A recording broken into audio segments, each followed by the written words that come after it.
Hey there, my bows and bow ties. Welcome to another chit chat with me. I'm the Black opinionated woman, also known as a bow.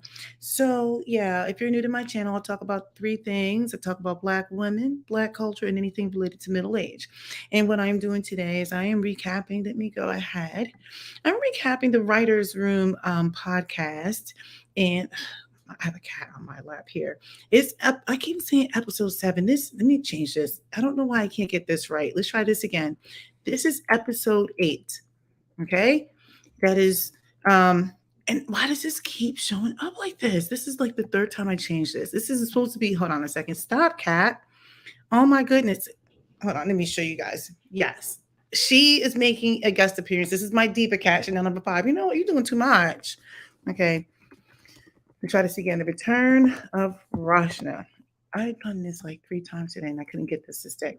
Okay, I'm no longer tacky. So this is what I'm talking about today. The return of Rachna. All right, so let's get right on into it. Let me take off my bootleg title here. Check this out. If you selected this thumbnail, then you're in the right spot if you want to hear me recap episode 8 of the Writers Room podcast. Now, why did I do this the way it was done? It's primarily because it was called, I guess, Bewitched, Bothered, and Bewildered, or something along those lines. So I thought this would be apropos. And of course, I got my favorite, Michael Patrick King over there. Is this better? Let me try. Oops, sorry. I'm trying to find a better way of showing this, making it bigger. Is that better? Yeah, look at homie over there. He still likes to talk. He's our talker. All right. So let me go ahead. Let me get right on into it. So basically, they called this. Oh, sorry. Let me get comfortable. I've got my work clothes on, but I've had my house robe on because it's like my security blanket. So I wear this a lot. So look, they called it Bewitched, Bothered, and Bewildered, or however, whatever it was called, or something on those lines. And the reason why they called it that was because they felt like the viewer was actually feeling some kind of way after the fingering incident, as we should. Okay, so basically, it starts off with yammer, yammer, yammer, yammer from Michael Patrick King, and he's talking about it's exciting being at this point in the show. And I'm just trying to think for who, what was exciting about it? Because the entire time, Michael Patrick King and his little groupies, excuse me, sorry, I'm drinking my soda streams. It's just water, lemon, and strawberries. I don't know what concoction it is, but the carbonation is talking to me. So look, they're really excited at this point. Michael Patrick King continues to be a cat. I had my cat here, so because this is all coming together. He's a cat and likes to preen. They're talking about being bewitched and carrying on and witches. And this was recorded around Halloween. I've got a diva cat. I don't know what her problem is right now. Any of the time she's like in full on like fatal mode because she's really fatal. Now all of a sudden she doesn't want to be bothered. But anyway, I figured it all came together. All right.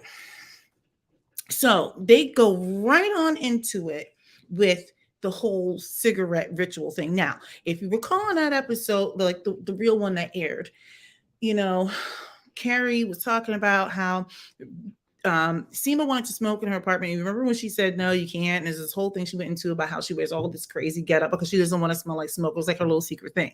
So she's got her secret cigarette ritual.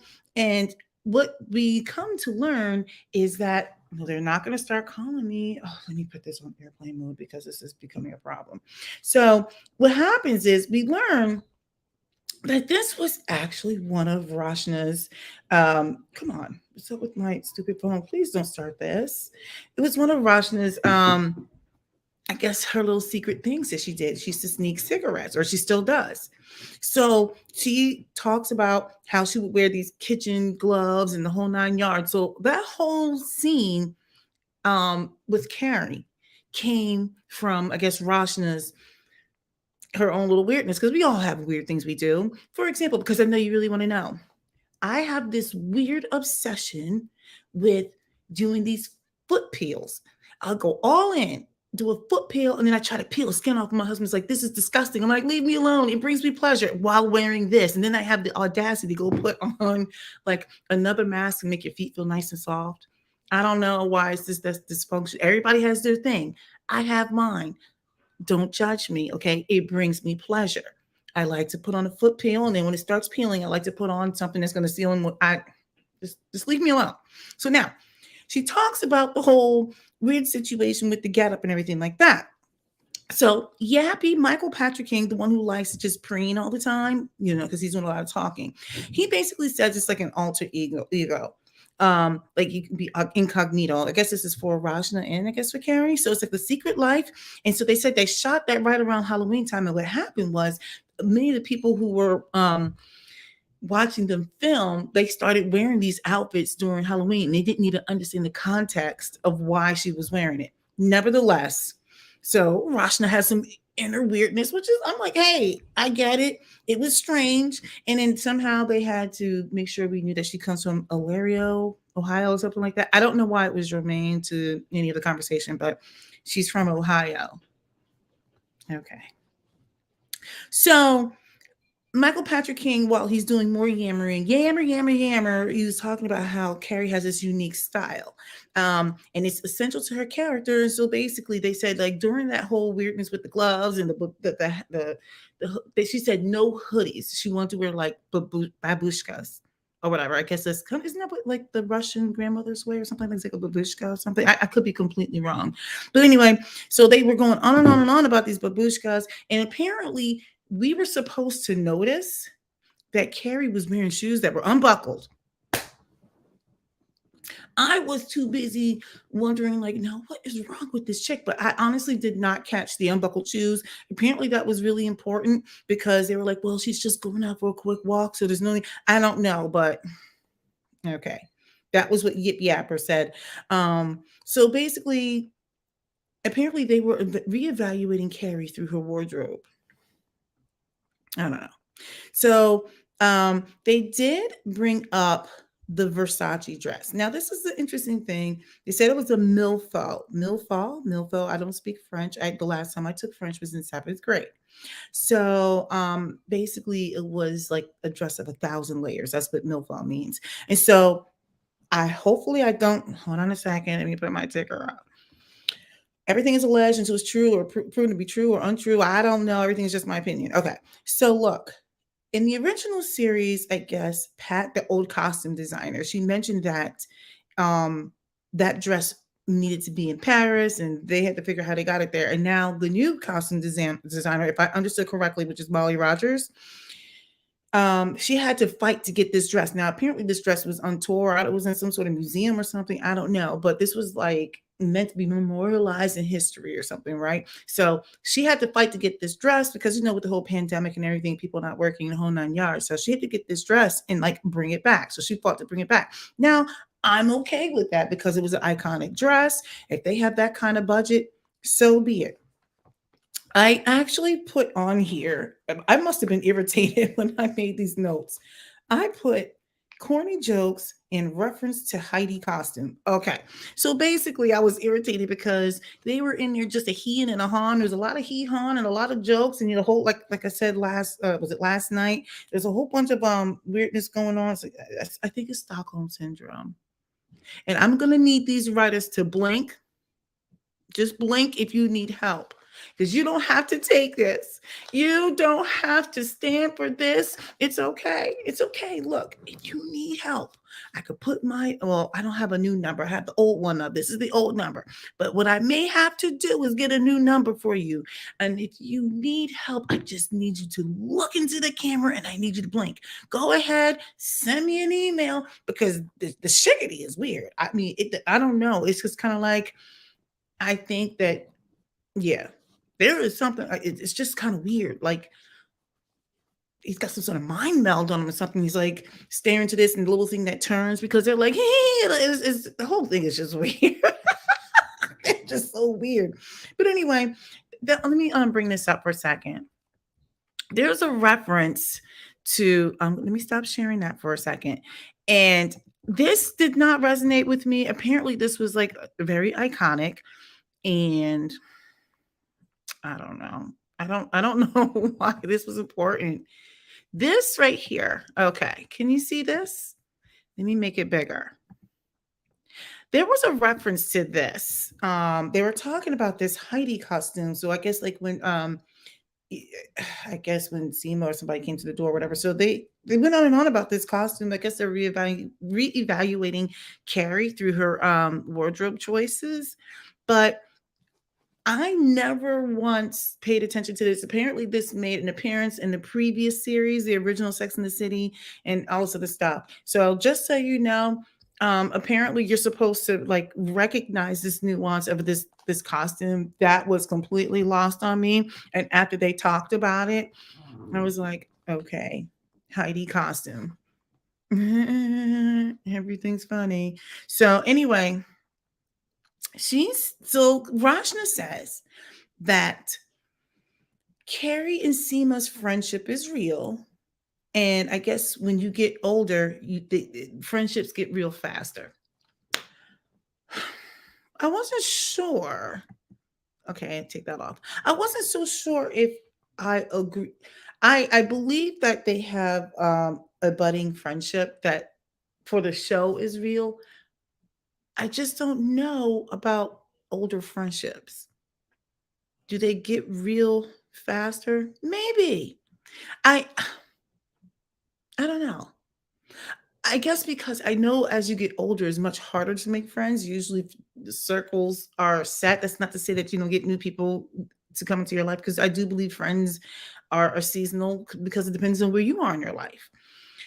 So there was a discussion on that, and I wasn't quite sure if I believed it or disbelieved it. I didn't have any real angst over it, but I had angst over this, Mr. Yip Yapper. I don't know why he talks so much.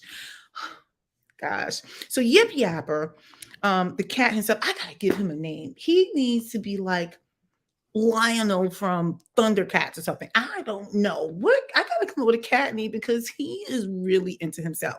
So Cat himself said that Lisette is Carrie's friend. No, she's not. Lisette is Carrie's neighbor. Let's keep this clear. She's a neighbor. They are not besties. They don't come into each other's homes and braid each other's hairs. They don't talk about no. They're not friends. But see, I'm like, this is the reason why he needs to stop talking, because he doesn't understand women. And if you think that Carrie and Lisette are friends just because they had a couple of passing moments, there was that moment when Lisette was pandering to Carrie. Can you please post this on your Instagram or whatever it was? Because you're just so cool. I'm like, shut up. He needs to just as much. But anyway, I didn't get that vibe. There's nothing about Lisette and Carrie's relationship at this point indicates friendship. No, all the way no. So anyway, I was just kind of like, she's just a neighbor. So he's referencing to the fact that she's 30 something. I'm like, I don't care. So then he's talking about Carrie projecting onto Lisette. And I'll give you that. I mean, because Carrie, because we all have weird insecurity things that we deal with. I always think I'm dying, not because of anything crazy, but if I get any weird pain now, because I'm not used to having any weird thing happen to me in middle age, I'm trying to adjust. I'm like, what does this mean? Does this mean I'm gonna have a brain aneurysm? Is it cancer? Is it a heart attack? Like, I don't know. I went from being super healthy to like, what is going on? So everybody's got their thing. So anyway, Carrie, he says Carrie projects onto Lisette, and that whole thing about like when Seema and Carrie were thinking that she was some sort of Russian hooker, blah blah blah. But they said that Lisette is the ghost of Carrie's past, and I'll give them that. I mean, they basically feel like she is a reflection of like the old Carrie. Yeah, whatever. So, but this is the thing. Now, get back to the beginning. Let me go back to well, I guess I don't need to pull it up, but if I were to go to, no, I will. If come on, computer. If I go back to my, let's see, no, cooperate. Here we go. Let's go there. Now you see this in the beginning. Oh, I should probably make it like this. They were talking about it was bewitched, bothered, and bewildered, and there's this whole conversation centered around the whole witchness, and this, that, and the other, and blah blah blah. So apparently, now I want you to hold on. Let me just lean in. Did you catch any of this whole thing. Like it was lost on me. They were like, well, when she answered the door with her green face, I'm like, she was wearing a face mask, but I didn't equate it to her whole being a witch. And then there's more references to it, and they were just kind of like, they were just talking about like how Carrie wanted so much to be cool, but she shows up in her green face mask. So they were throwing in little bits of witchness in there, and I'm like, you got all that, huh? We were supposed to catch all that, and they were like, her face was like a witch, and that's not cool because she wanted to be cool for Lisette. Now they gave all that thought into trying to put in elements of witchness, which more is coming. But they couldn't put in any thought on how to grow Miranda's character so that when she decided to be with Shay or Che, whatever, how you pronounce it, right? It could have been a little bit more realistic. When she decides to blow up her marriage, they could have shown a little bit more of her trying to work it out before she kirked out. Yeah. So, but no, it was really important for us, the viewer, to know that the green mask was part of the whole little throwing in the witchness. It's like these writers, I'm telling you, and the other ones with Rachna and Julie and Eliza, they were like, yeah, yeah. It's like, we love you, Michael Patrick King. Everything you say is golden. Was like, I was like, am I in a circus? I was like,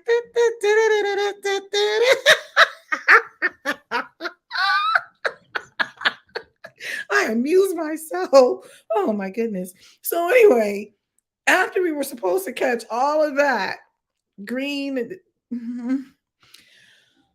so basically there was this whole reference from Jackie. Now, for those of you who know, I think I like Jackie now because Jackie is he was such an interesting person. Jackie was the person who was one of her podcast workmates or whatever. He was basically telling Carrie because Carrie was feeling some kind of way about her neighbors. They were being loud, and he's like, "Don't be the one who yells." Um, I guess it makes you like witchy or something. So that's the reason why we were supposed to glean all of that with the green mask. And that's why it is bewitched, bothered, and bewildered, or whatever it was. They said we were bewitched by something I don't remember. We were bothered by, I think, the figuring, and bewildered by something else. I don't remember. To be honest, I was just like, okay. So then, of course, they have to have more age references because that's what they do. Because they wanted to reference the part when the neighbor and her friends, when Carrie is like, "Oh, come on, just shut up," or whatever it was she said, and they were like, "Sorry, ma'am," because the writers are just so clever.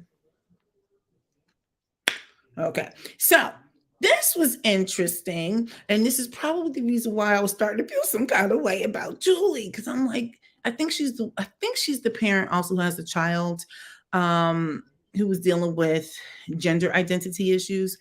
So this may make sense why she's starting to irritate me because there's just certain things that's just not resonate. So this is what she says. She had an experience with her neighbor because it was this whole long discussion about not being like, you get to the point where you become that neighbor where you're the one who's yelling, almost like the older neighbor who yells or something, right? So this is the thing. She says she had an experience with a neighbor where she went into a neighbor's house because the door was open. I'm like, oh my goodness. I just This is the reason why I said in the previous recap, I said these writers, they're part of Hollywood. They're part of the entertainment, industry. They're they're not cut from the same cloth as the regular old regular, right? So like the average person is not walking in someone's house unless there's a fire. Well, I'm probably not doing that. Like, now it could be a cultural thing. I don't know. Because for those of you who don't know, Black people, we're scared of everything. We're like, what was that noise? Nope, gotta go, gotta run. Like, we get scared of a lot of things. So the chances of us just walking in, like, we're just not about that. We're just not about that life. Look, my cat is just doing too much. So anyway, I'm just kind of like, this doesn't make sense. Like who just walks into someone's house? So she says she went inside of a neighbor's house because the door was open and the music was just jamming. It was bumping and there was remnants of a party. And then Michael Patrick King, he jumps in and says, "It's a fairy tale how all of that relates to the show." These are some sick people. And so Lisette represents like Sleeping Beauty, like when they wrote all this in. Like, so when Carrie comes in, like, so Lisette is wait. Lisette represents Sleeping Beauty while Carrie comes in her black robe. So remember when she walks into the apartment or whatever. So her being in a black robe, that was supposed to make us like think about the whole witch theme. Didn't you guys just catch that?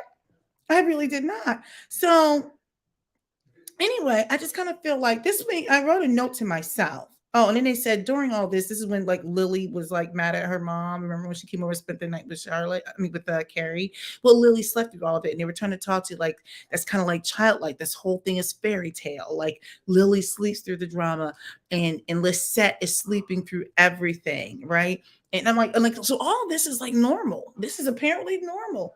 This is normal in these writers' lives. So this is what I wrote to myself.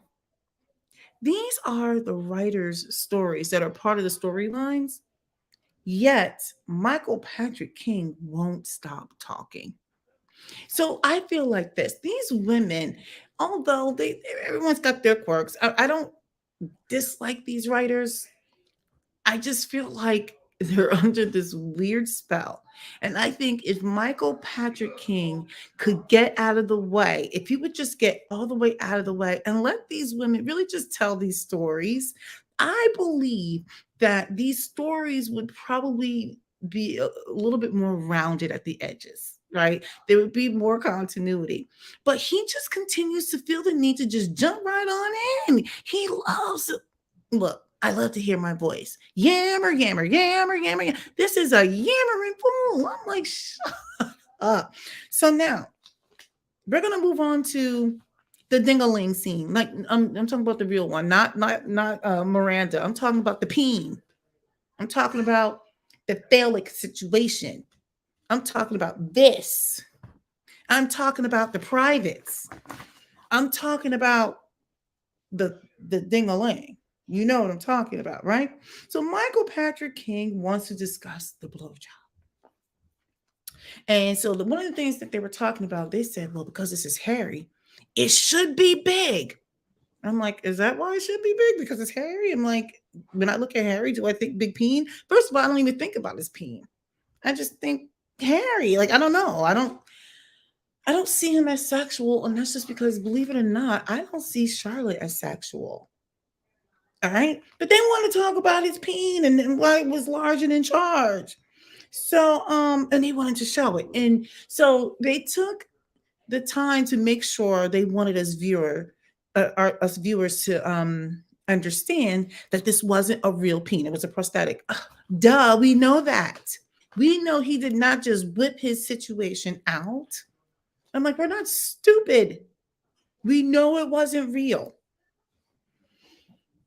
I just don't understand why they wanted to show us. So they took the time to explain that they wanted to they wanted to know it was a prosthetic and they wanted to show Charlotte as being spontaneous and fun.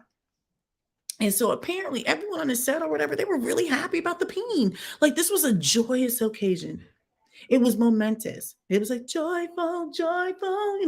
I was like, it was like it was like manna from the heavens. They were so excited about the peen. I was like, yo, like, is that all it takes? Because I got some websites I can send you to. All right, so they wanted to address how Charlotte handles sex and social media, and there was more hee haws. There was a bunch of hee haws, like there was just anyway, that whole thing was they wanted to bring up how Charlotte handles sex, how the social media thing comes into play with her brat of a daughter, and they just thought it was really amazing that they when Lily the brat just walks in her parents' private bathroom, and they loved how Charlotte says that she was checking for cancer. Somehow that was so clever and so funny, and I was like. Like I was trying to laugh. I was trying to like, I was trying to rock with him. I just couldn't figure it out. I was like, that was so amazing.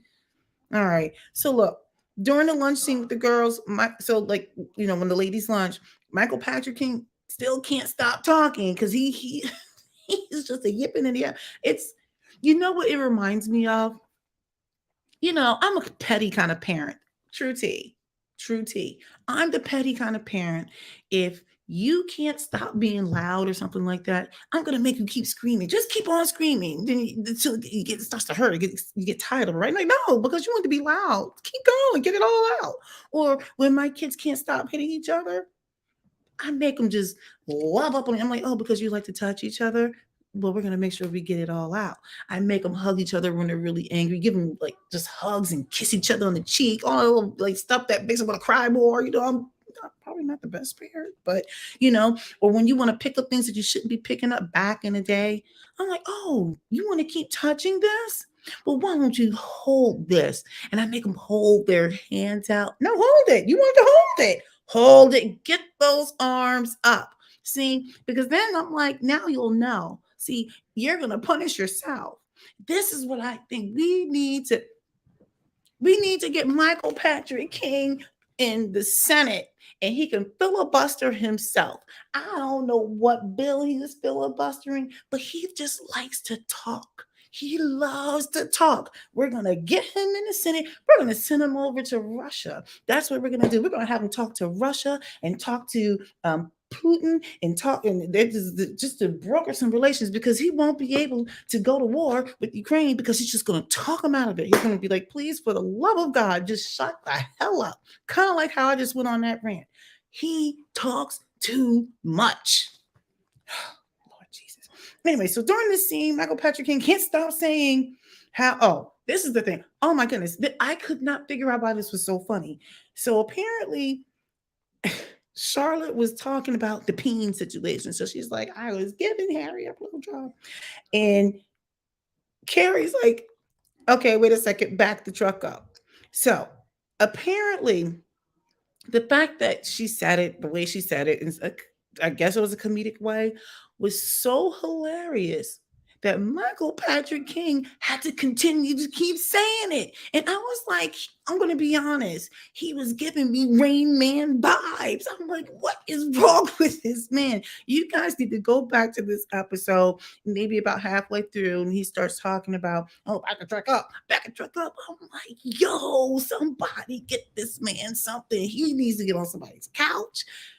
I don't know if he's Rain Man. I don't know what's going on. I'm like, somebody go out there and get him to solve some international relations or something, broker some real peace. Maybe he needs to be in the Senate. He needs to filibuster something because he was just so insufferable. So anyway, he thought that was so funny. Back the truck up, back the truck up. So Charlotte was basically she basically mentions this whole thing to Lily about how when she was a child, they weren't like, when we were in our teens or whatever, we weren't as comfortable with our bodies as the young ladies are today. So anyway, Yip Yapper himself wants to discuss the character changes, how they've all changed. So Miranda went from being this brainiac and everything else to now having this identity crisis and full of desire or something. You got Carrie, who had this great sense of style, and now she's insecure about herself when she's around Lisette. And then you got Charlotte, she's the most comfortable with her sex life, especially with Harry, but she's really uptight with Lily. Anyway, so Shay's affair with Miranda. So this is the thing. Now, I do remember when they had this happen in that episode, it was in the beginning of the episode. And basically, now this is where I will give my ear, the writers a little bit of a kudos. And I know this is probably going to go against, I know a lot of people dislike Shay, and I have mixed feelings about her. So this is, if I remember correctly, I think I said the same thing, was Shay was out there giving his speech about like, don't hide or something like that. You got to be up front and honest or something along those lines. And then she sees Miranda, that they called her looking like a Looney Tune. And for once I agree, they were like, here she's saying one thing, you got Miranda out here acting like a Looney Tune. I was in 100% agreement. Then they mentioned that the kids were actually 19 years old. I did not realize that Brady was supposedly 19 in this episode. So Shay is mad at the secrecy. And so they, by the way, they took this time to call it the fact that during this, I guess when they were, I don't know what was going on. I guess during filming, they had either Team Stever or Team Miranda. Okay. So I think they had these buttons or something. So most of the women in the crew were for Team Steve. And I get it because the way they wrote Steve, it was just tacky. Now, anyway, so the writers wanted Shay to basically not be the home wrecker, which, so this is now listen to this for a second. Now, you see how they did that? They didn't come out and just say, we don't want Shay to be a homewrecker, even though she actually did say that. But what they did was they showed her saying, like, just be upfront, be out in the open, blah, blah, blah. And then they showed her being really upset. Like, wait a second, you've got me effed up right now, like all the way effed up. Did I just spit?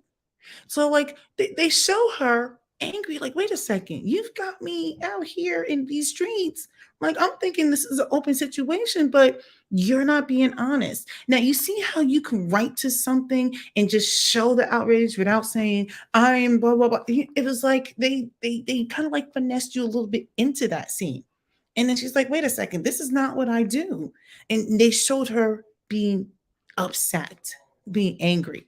Like that's normal. Now I don't understand that whole weird relationship, but nevertheless, that's like that's how you write that scene. I think even when I saw that, I was like, I didn't have a major issue with the scene, but so basically, Yip Yapper says, "Hey, we did that for the viewers," and I'm like, "Okay, well, you do get a kudos for that because they're like."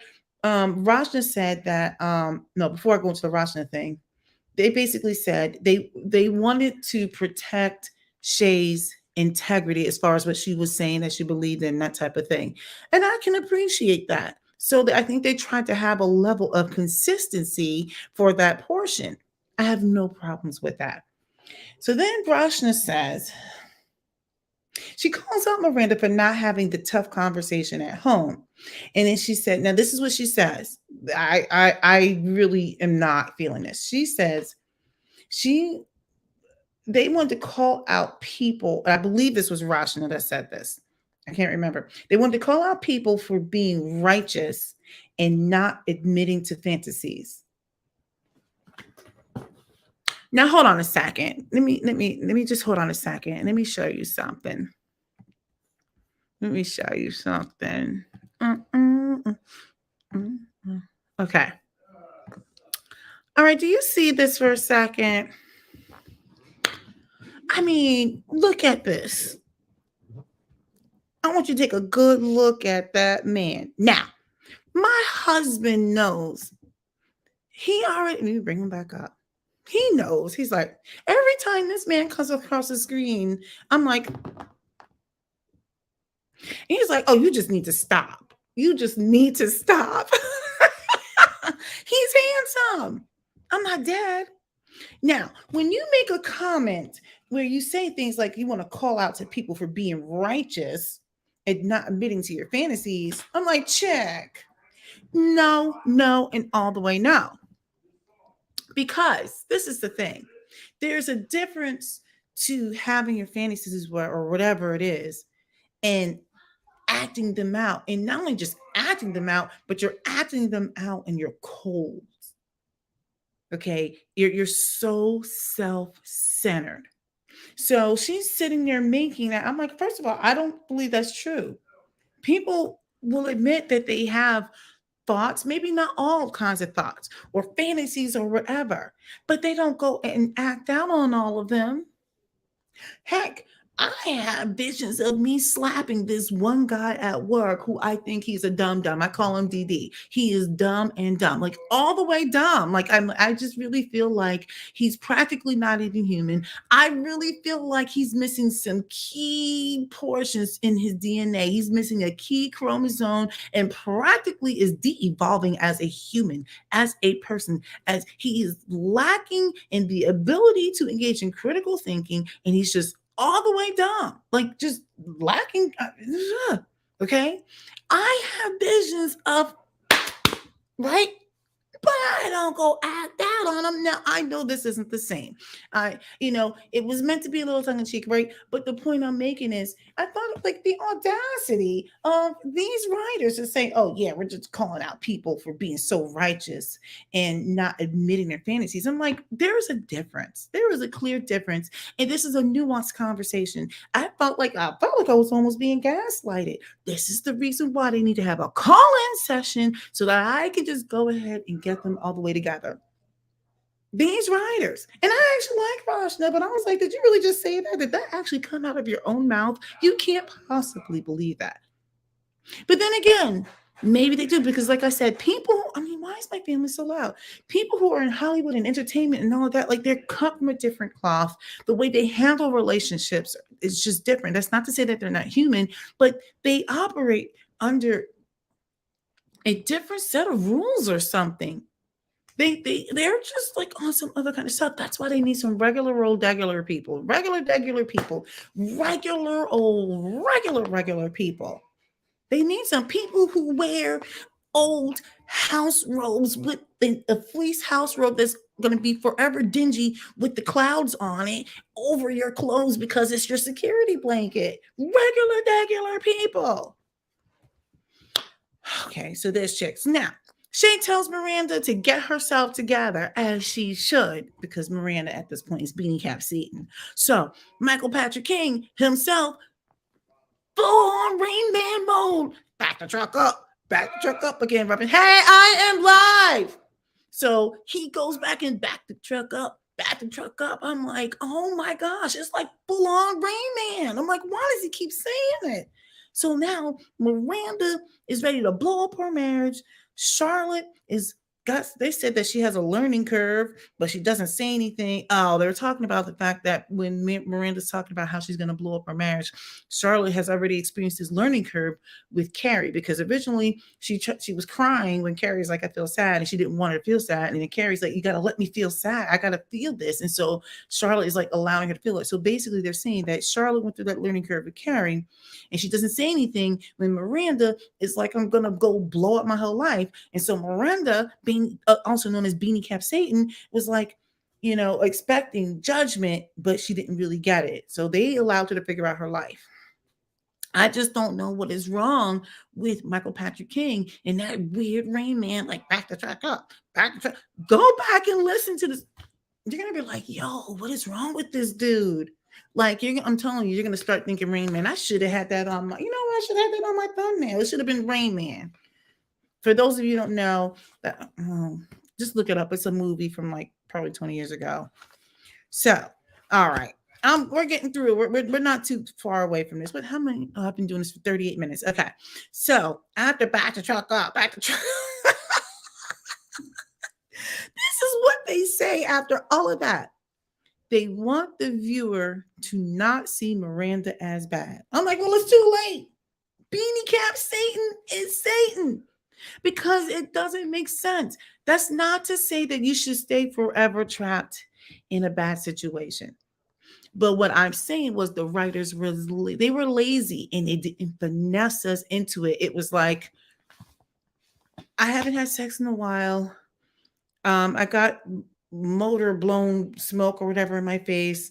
Then the fingering and the sex thing, and then she wanted fingering from Steve out of nowhere, and then it was like, this isn't working, and now I'm blowing up my match. Like, the whole thing was just kind of like, wait, what just happened? What just happened? It was like being on like a bullet of a train, and you immediately arrived at your destination and you didn't see any of the scenery. You saw nothing. So anyway, so they don't want us to hate Miranda, or they don't want us to see her as a bad person, but I see her as a bad person. Beanie Cap Satan. So now they say, Miranda says that it's not fair to Shay or to Steve what she's dealing with, right? And so Carrie responds with, or to you. And that's a fair statement. But the way she went about everything was just tacky. So now, they don't think Miranda is wrong for saying that, her relationship is not moving forward. I will agree. I don't think she's wrong for, admitting that. I just think it's the way that it was done. They said that they originally brought Steve in the original series for Sex in the City because they felt like Miranda was so brittle and they didn't know how to soften her. I'm like, is she soft now? Because she's just cold. There's nothing soft about Miranda. She had a couple of, euphoric moments of all that weird grunting carrying on she was doing. So they seem to enjoy writing this Steve heartbreak. They got off on that. I'm telling you, these are some sick writers. They enjoyed it. So one of the main writers actually wore the Team Miranda button, I think, because I guess they're just Team Miranda. So remember, I mentioned earlier that there was this whole notion of who are you, Team Steve or Team Miranda, whatever. So the writers, to look, the writers for 1 second, let me tell you, Michael Patrick King took the spell juice away. I don't know what he did. He stopped shining a light in her face. You know, the thing that goes around. I think that stopped for 1 second, and the writers snapped out of it for a second, and then they had a mini argument. They weren't even agreeing. I was like, oh, snap. I'm like, it's going down on the Writers Room podcast. So they were like arguing about Steve's happiness, and they made it clear that they didn't want to lead with, I've met someone. And so basically, I do believe this. They said Shay is the symptom, right, for Miranda. It really isn't about Shay. So Steve is basically like, I don't know what you think is out there. And that's when Miranda drops that bomb. And so then they did some more stuff on ageism, like, is there more to life than being 55 and blah, blah, blah. So they went through all that. We're getting there. All right. So Miranda has this whole euphoric moment in telling the truth, right? And so Michael Patrick King said it may be normal, like in a rom com. I don't think anything about rom coms are normal, but he said he thinks that there is euphoria in telling the truth, and I agree with him on that. There is euphoria when you tell the truth, and so he brought up the whole point from when he first came out as a gay man. There was this whole euphoria, like it was just out there. He was living in his truth, and I believe him. Like that part is believable. I can get down with that, but I don't think these writers live in the real world. I know that. I think truth is normal, but in this instantiation of how they are having Miranda speak, Beanie Cap Satan speak her truth, I don't think that's normal. But I could be wrong. Maybe I'm in a bubble, but I don't think that's how people treat people. So I think the biggest thing is I'm looking at my notes because I'm almost done. I got like this much left. I just felt like there just wasn't enough build up to the dysfunction with Steve. And there was no development. There was no development of the whole situation. They didn't show a breakdown. They showed they showed almost no emotion per se, which is a problem, but they showed no communication about it at all. It just showed like basically I'm blowing up my marriage. They never showed that moment where it was kind of like, are we happy? Should we go to counseling again? I'm tired of going to like I don't know. Like they didn't show any of it. They just showed her being Satan. All right. So basically, this is where Miranda's being her weird thing, and I'm sure she's like showing all her teeth. That's 32. That's her one of her names. Carrie's basically telling Miranda, like, all right, well, good luck to you, whoever you are, blah, blah, blah. So then this is the last thing. Towards the end, Carrie sees Lisette in her humiliating fight with the boyfriend, and you know, so Carrie's telling Lisette like how dating sucks in New York, and she sees Lisette like well, I think Michael Patrick King, Yapper himself, says like Lisette is like a reflection. Carrie offers some verbal, comfort, and Lisette thinks she's now cool. All right, so love. Let me just say this. Rachna, I don't know. I was like, what is going on, Rachna? Now, I don't dislike Rachna. I mean, so they wrote a couple of things that's going on with her, with like the whole weird get up thing. I get it. Like I said earlier, I do weird things. Like literally, I love buying these foot peels. And then after a couple of days, and then you have to peel it. I don't know why I like doing it. It brings me pleasure. And then I go get the moisturizing one, put the little booties on. I like having soft feet. I just I don't know. It's my thing, and That's just how I get down. Like, look, that's how I get down. And I look, got my comfort blanket, aka my house coat. We all have our things. So if she wants to wear some weirdo outfit with the kitchen gloves, it's got to be purple because apparently they're purple, whatever. Fine. She doesn't want her hair to smell like smoke. Okay. So other than that, Michael Patrick King. I don't know what kind of Jedi mind trick he's pulling on these writers, but I'm telling you, somehow they're just in love with their captor. And he was giving me Rain Man vibes with the whole like back the truck up, back the truck. I'm like, why are you even saying like that? He thought it was just like it was like brilliant that Sarah Jessica Parker, I guess they had a couple of takes and she was like, okay, wait, back the truck up. I mean, it was kind of like she literally was just saying, like, hey, wait a minute, did you just say you were giving Harry a blowjob? Wait, back the truck up. Like it was, but for Wackadoodle himself, he was just really, I don't know, it was like Rain Man. I was like, somebody help this man. I'm like, how can you be Rain Man, but then have these women like you pulled a Jedi mind trick on them at the same time. I mean, I refuse to believe that they are just. I just refuse to believe it. I just believe that they are being held captive somewhere, and he's got some sort of thing, and it's just spinning around. They're like, "Yes, Michael Patrick, yes." It's like, what is going on? All right, I probably should have dropped the link to this. All right, so look, I'm gonna get off here because I have already entertained myself for long enough.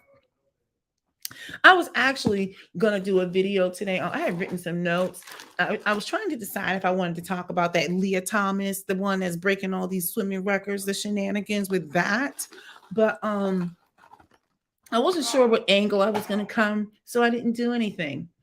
And so that's anyway, that said, look, if you like the content, go ahead and subscribe. I gotta do better about telling people to subscribe or give me a thumbs up or put a comment or share it with somebody or watch the videos all the way through. I should say that more. I guess I'm just kind of like, look, you're either gonna like it or you're not. And I know I should remind people, but why am I so itchy? What is going on? Um, but yeah, let me know what your thoughts are. I mean, because I clearly live in my own world. Because I don't identify with a lot of the things that they're saying. I don't know. I don't know. All right, so look, that's it for me. Let me go ahead and get out of here and go yell at somebody in my house. All right, Black opinionated woman.